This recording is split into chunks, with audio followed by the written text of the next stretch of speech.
Bismillahir Rahmanir Rahim. There's a question, who can wear the turban? La ilaha illallah Muhammad Rasulullah. The turban is from the sunnahs of habit of our beloved Messenger sallallahu alaihi wasallam.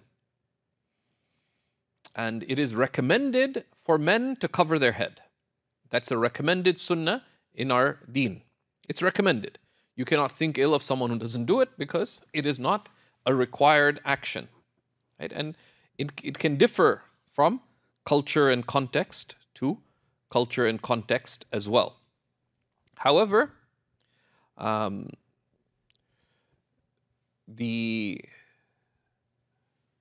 covering one's head is a sunnah for men, and often a recommended sunnah, and often neglected. Right? Often neglected. And it's from the dignity of a man as well to cover their head. So it's a good practice that we should adopt. Sometimes people say, well, it's hard to wear it at work, etc. Well, Islam is about making the tough choices with wisdom, grace, and excellence. But if you can't do it at work, it does not prevent you from covering your head in your social context, covering your head when you go to the mosque, covering your head when you are with family, covering your head when you pray. So we should cover our heads, particularly in the prayer. It's one of the specific acts of the prayer, as mentioned by the fuqaha.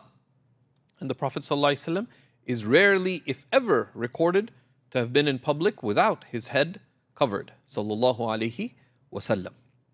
So we follow our Prophet ﷺ in that matter, and this is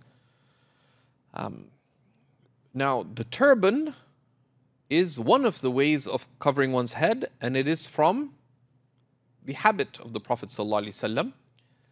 The ulama suggest that this is best, so it's from the practices of the scholars and the righteous.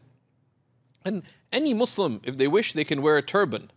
But there are priorities in our deen. So many of the ulama suggest that one should only do it after either when instructed to by one's teachers, or in one's personal practice, you should make a commitment of operationalizing the sunnah in your life.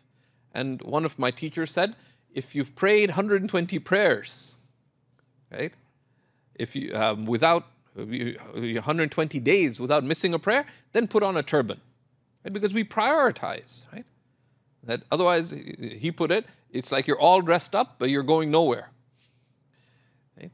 Others say that, okay, if you can bring the sunnah daily routine of devotion contained within the beginning of guidance of Imam al-Ghazali, Bidayat al-Hidayah, then you can wear a turban. But you wear, as a student of knowledge, as a seeker of God, you put on a small turban, and there's turbans that are suitable for scholars, etc. So those are things that one does with consulting. But someone says, I want to wear a turban, do it out of love for the Prophet ﷺ, and everything about the Prophet ﷺ is beloved to Allah. So you put on a turban for the sake of Allah, you're rewarded for it. And you keep your intention in check. Don't do it to stand out, to show off. Don't do it out of conceit. And you are safe. Bi-idhnillah.